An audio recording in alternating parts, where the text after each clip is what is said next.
The kitchen smelled like burnt toast and stale coffee, the pot still crusty from yesterday. I was at the counter, slicing tomatoes for a sandwich, trying to keep my Sunday morning calm. Emily stormed in, phone in hand, scrolling with that annoyed little huff she'd turned into an art form. She didn't look at me, just leaned against the fridge, her thumb flicking through her screen. God, Tom, can't you just order takeout like a normal person? Why are you always so slow at this? I stopped mid-slice, the knife steady in my hand. Her words weren't about the sandwich, they were about me. That tone, like I was some intern who'd botched her coffee order. Normal, huh? I said, keeping my eyes on the tomato. You mean like you, spending an hour picking filters for a smoothie pick nobody's gonna like. She smirked, finally glancing up. At least I'm not playing house husband with a vegetable. You're so predictable. That word hit like a jab. Predictable. Like I was a vending machine she could kick when it didn't spit out what she wanted. I set the knife down, wiped my hands on a dish towel, slow and deliberate. If predictable means keeping the mortgage paid, I'll take it. You want unpredictable, try missing a paycheck. Her smirk faded, but she didn't back down. Oh, please. You act like you're the only one who works. My job's just as demanding. Your job, I said, turning to face her. The one where you consult from the couch? Must be exhausting, all that scrolling. Her eyes narrowed, but she didn't miss a beat. Maybe if you cared about more than your toolbox, I wouldn't have to entertain myself. Entertain yourself? I said, stepping closer. I'm not your cruise director, Em. You want excitement? Book a trip. I'm not your ticket. She opened her mouth, then snapped it shut, grabbing her phone like it was a lifeline. Whatever, Tom. Keep playing Mr. Practical. She walked out, leaving the air heavy with her perfume and her attitude. I stood there, staring at the half-cut tomato, juice pooling on the cutting board. Something was off, not just today, but for months. The way she talked, like I was a prop in her one-woman show. I'd been trying to hold us together, thinking it was stress, her job, the house, whatever. But that smirk? It wasn't annoyance. It was dismissal, like I was a line item she could cross out. If I'd known what she'd pull later, I'd have started packing right then. I thought it was a rough patch. I was dead wrong. I headed to the garage, my one place to think straight. Tools hung neatly on the pegboard, everything in its place. I was rebuilding a carburetor for a neighbor's old Ford, the kind of work that keeps your hands busy and your head clear. The door creaked, and Mike, my buddy from down the street, poked his head in. Big guy, ex-Marine, talks like he's still barking orders. Yo, Tom, hiding from the queen again? I chuckled, didn't look up from the carburetor. She's in a mood. Figured I'd let her stew. Mike grabbed a beer from the mini fridge, popped it open with a hiss. She's always in a mood, man. You ever think she's poking you on purpose? Seeing how much you'll take before you snap? I tightened a bolt, considered it. Maybe, but I'm not her punching bag. She wants to play games, she'll find out I don't. Mike leaned against the workbench, scratching his beard. Look, I've been there. Ex used to pull that crap, little jabs, make you feel small. You don't set a line. She'll keep pushing till you're sleeping on the couch, apologizing for breathing. Apologizing's not my style, I said, wiping my hands. She pushes, I push back. Simple. He raised his beer, grinning. That's the spirit. Just don't let her wear you down. Starts small, ends with you questioning your own name. I didn't answer, just kept working. Mike's word stuck, though. Testing. That's what it felt like. Not a fight. Not even a real argument. Just a slow, deliberate squeeze. Like she was turning up the pressure to see when I'd crack. I made my first move that night. Nothing loud, nothing dramatic. I just stopped asking her what she wanted for dinner. For years, it was our thing. I'd cook, she'd pick. Not anymore. I grilled a ribeye, rare, the way I like it, the sizzle filling the kitchen. When she came to the table, she stared at the plate like I'd served her attire. You didn't ask me, she said, arms crossed, voice sharp. Didn't need to, I said, cutting into the steak. You're a grown woman. Pick your own food. Her lips tightened. So that's how it's gonna be? You just decide now. I decided I'm done guessing what'll make you happy, I said, meeting her eyes. You want something else? Fridge is right there. She stepped closer, voice low, like she was laying a trap. You're acting like I'm the problem here. Maybe if you weren't so stuck in your routine, I wouldn't have to push. Push, I said, setting my fork down. You're not pushing him. You're poking. And I'm not a piñata. She scoffed, grabbed a yogurt from the fridge, and slammed the door hard enough to rattle the bottles inside. "You're impossible," she muttered, sitting across from me, peeling the foil off her yogurt like it was a personal offense. "Likewise," I said, taking a bite of my steak. "Enjoy your yogurt." She didn't respond, just ate in silence, her spoon scraping the container. It wasn't about the steak. It was about the signal. "I'm not chasing your approval anymore." I could see the wheels turning in her head, calculating her next move. She wasn't done. A week later, we're at the Cooper's barbecue, our neighbors down the block. Nice folks, mid-50s, always hosting. The backyard's alive, kids chasing each other, burgers sizzling, Springsteen blaring from a Bluetooth speaker. I'm talking to Dave Cooper about his new Weber grill, the kind with all the bells and whistles. Emily slides up, wine glass in hand, that fake sweet smile plastered on her face. "Tom's been tinkering in the garage again," she says to Dave, loud enough for the group to hear. "Thinks he's Bob Vila, but I'm still waiting for him to fix the leaky faucet in the bathroom." The circle laughs. Dave, his buddy Steve, a couple of neighbors. But it's that awkward, pitying chuckle, the kind you get when someone's being a jerk and nobody wants to call it out. I feel the heat in my neck, but I keep my face neutral. "Funny," I say, locking eyes with her. "I'm still waiting for you to stop whining about a faucet you never use." Dave coughs, tries to pivot back to grill talk.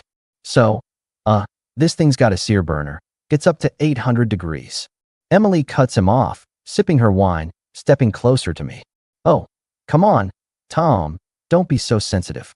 It's just a joke. And you don't have to air your gripes like it's a reality show," I shoot back, keeping my voice low but firm. "You got a problem, say it at home. Not here." Lisa, Dave's wife, steps over, holding a tray of sliders. "Everything okay?" she asks, her eyes flicking between us. She's sharp, doesn't miss much.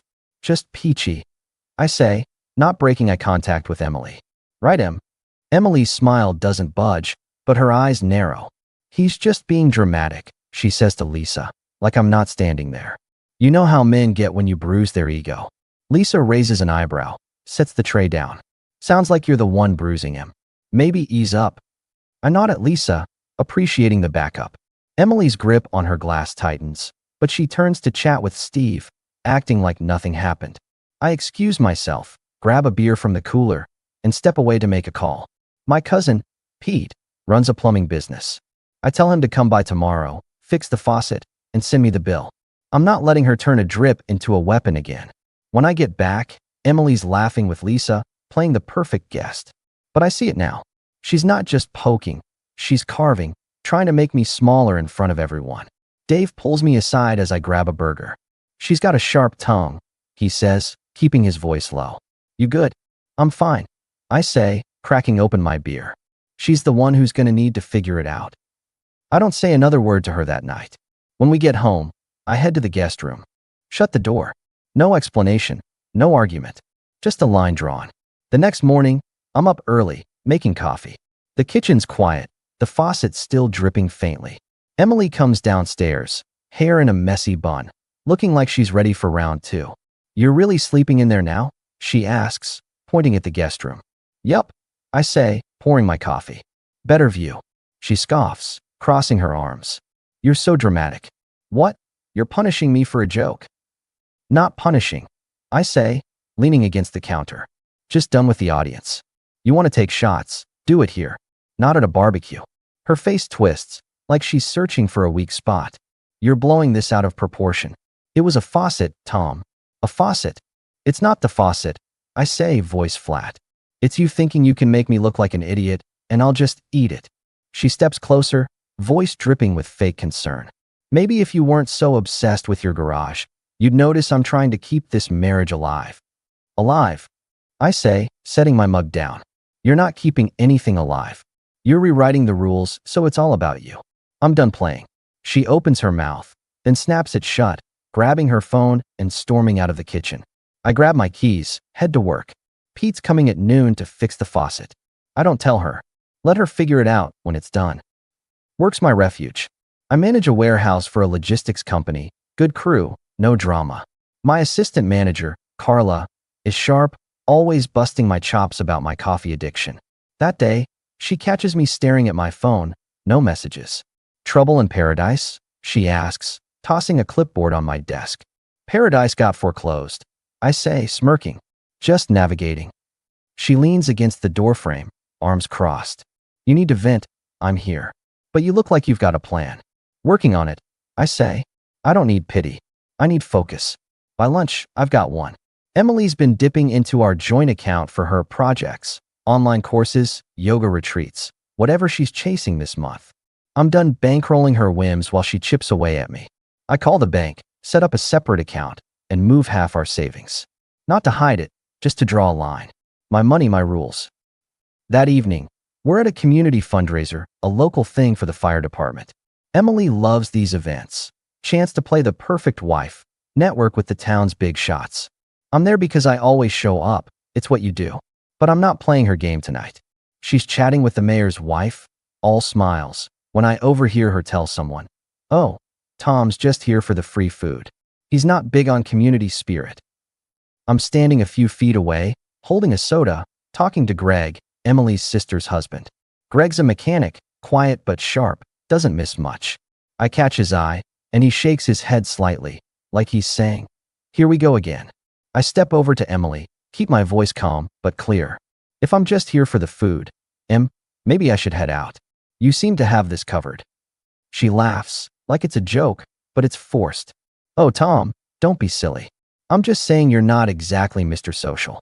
The mayor's wife, Karen, looks uncomfortable, glancing between us. "He's here, isn't he?" she says, trying to lighten the mood. "That's more than most." "Exactly," I say, nodding to Karen. But since I'm not up to Emily's standards, I'll save my appetite for home. I set my soda down on a table, nod to Greg, and walk out. Emily doesn't follow, but I hear her laugh again, louder, like she's covering. Greg catches up in the parking lot. "She's pushing too far," he says, hands in his pockets. "You didn't have to take that." "Didn't take it," I say. "Just not sticking around for round two." He nods, doesn't push. I drive home. Cancel our joint RSVP for the next town event, a charity gala we'd plan to attend. I text the organizer, say I'm out. No explanation. Emily can go alone if she wants. I'm done being her prop. The next night, we're at a diner with Rachel, Emily's sister, and Greg. Rachel's loud, always stirring the pot, but Greg's solid, sees more than he says. Emily's in rare form, dropping jabs about my obsession with the garage, my boring job. I let it slide until she says, "You know, Tom's so practical. Not like my ex, Brian. He had big dreams. Always chasing something." I freeze, fork halfway to my mouth. Rachel laughs, a sharp, "Oh, snap." Greg shifts in his seat, uncomfortable. Emily's watching me, waiting for a reaction. I set the fork down, lean back. "Funny you mention Brian," I say, voice calm but loud enough for the table. "Last I checked, he's still chasing his own tail. You missed that, Em." Her smile falters. "I'm just saying, he had ambition." "And I've got a paycheck," I say, locking eyes. "Which one's keeping the lights on?" Rachel jumps in, smirking. "Oh, come on, Em, don't drag Brian into this. He was a mess." Emily shoots her a look. At least he had a vision. Tom's happy just existing. Greg clears his throat, finally speaking. "Existing's what pays for this dinner, Em. Maybe give it a rest." I nod at Greg, appreciating the backup. Emily's jaw tightens, but she switches to small talk with Rachel. "I'm done. Next time you want to reminisce," I say, standing. "Do it without me." I drop a 20 on the table, walk out. Greg catches up in the parking lot. "She's out of line," he says. "You good?" I'm done being her punching bag. I say, "That's all you need to know." I drive to a motel, check in for the night. No drama, no note. Just gone. I stay at the motel for 3 days, working, keeping my head down. Emily's blowing up my phone. Texts, not calls. "Where are you? This is ridiculous. You're acting like a child." I don't respond. No second ask. She knows the line. On day 4, I go back to the house to grab clothes. She's in the living room, arms crossed, like a judge waiting to sentence me. "You think this is cute?" she starts. Running off, not answering? "What's your plan, Tom?" "My plan," I say, folding a shirt, "is to not live with someone who thinks I'm a consolation prize." Her eyes flash. "You're twisting this." "I never said that." You didn't have to, I say. Every dig, every comparison. I'm done auditioning for you. She steps closer, voice low, dripping with fake concern. You're making this about you, but I'm the one stuck in this marriage. You're checked out, Tom. You're not even trying. I laugh, short and sharp. Trying? I've been carrying us for years. You want more? Go find it. I'm not your project manager. She switches gears, softening her tone. You're really going to throw away 10 years over a few comments? Not throwing away, I say, zipping my bag. Walking away. There's a difference. She grabs my arm, not hard, just enough to make a point. You're overreacting. We can fix this. I pull my arm free, look her in the eye. You don't fix what you keep breaking. I'm done. I leave before she can respond. That night, I meet Mike at a bar. He's been through it. Divorced, 2 kids, knows the game. She's playing you, he says, sliding me a beer. Keep it tight. Don't let her drag you back. She won't, I say. I'm already halfway out. Mike leans forward. I serious. You sure? She's got that way of making you doubt yourself. Seen it. You gotta stay cold, man. Cold's my middle name, I say, clinking my bottle against his. But he's right. She's good at twisting things. I'm not falling for it. The next week, we're at a work dinner at Carla's house. Team thing, casual, just the warehouse crew and their spouses. I almost skip it, but I go. I'm not hiding. Emily's on her best behavior, smiling, chatting with Carla's husband, Dan, a nerdy IT guy who's too nice for his own good. She's playing the perfect wife, but I see the cracks. Too loud, too performative, like she's auditioning for an Oscar. Halfway through, she leans over, whispers to me. You could at least pretend to have fun. You're embarrassing me. I set my beer down, look at her. Embarrassing you? That's rich. Coming from the woman who trashes me at every party. Carla overhears. Raises an eyebrow. Trouble in paradise? She asks, half joking, but her eyes are sharp. Same old, I say, keeping it light. Em's just got high standards for fun. Emily laughs, but it's tight. He's just grumpy because he's married to his job. Dan jumps in, trying to defuse. Hey, Tom's the backbone of the warehouse. That's worth something. Worth what? Emily says, her smile cutting. Another night in the garage. Carla sets her wine down, leans forward. Sounds like you're the one with the problem, Em. Tom's out here keeping things running. Maybe give him some credit. I nod at Carla, appreciating the call-out. Emily's jaw tightens, but she switches to small talk with Dan. I'm done. I'm cutting out early, I say, standing. Early shift tomorrow. Thanks for the invite, Carla. Don't be a stranger, Carla says, giving me a look that says she gets it. I walk out, drive to the motel. I'm not going back tonight. Emily can play her games with someone else. The final straw comes at her parents' house, a Sunday dinner with the whole family. Big oak table, her mom's pot roast, everyone acting like it's a Hallmark movie. I'm there to keep the peace, but I'm on edge. Emily's been quiet since the work dinner, but I know she's not done. She's just waiting for her moment. Halfway through the meal, she drops it. You know, she says, loud enough for everyone to hear. Brian always knew how to get what he wanted. I should have stayed with him. The table goes dead silent. Her mom, Ellen, stares at her plate, fork frozen. Her dad, Jim, clears his throat, looking anywhere but at me. Rachel gasps, then tries to cover it with a cough. Greg's looking at me, waiting. I set my glass down, slow, deliberate. Then call him, I say, standing. When you need money, he's your guy. Rachel tries to laugh it off. Em, come on, that's not fair. Not fair. Emily snaps, turning on her. You think it's fair I'm stuck with someone who's fine just coasting? Ellen finally speaks, voice quiet. Emily, that's enough. Tom's a good man. Good's not enough, Emily says, her eyes on me, daring me to react. I don't take the bait. You're right, I say, voice calm. Good's not enough for you. So go find better. I nod to Jim, who's still silent, and walk out. Jim catches me on the porch. Tom, she's stressed. She didn't mean it. She meant it. I say, keys in hand. And I'm done. He sighs, doesn't argue. You're a good man. I hate this. I'm not here to be good, I say. I'm here to be respected. The next day, I hire a lawyer. No yelling, no threats. Just papers drawn up, clean and simple. I move my stuff to a rental, a 1-bedroom near the warehouse. Emily tries calling, Leaves voicemails about talking it out. I don't answer. No second ask. She had her shot. A week later, we meet at a coffee shop to sign the papers. She's dressed up, like she's trying to sell me something. "You're really doing this," she says, stirring her latte.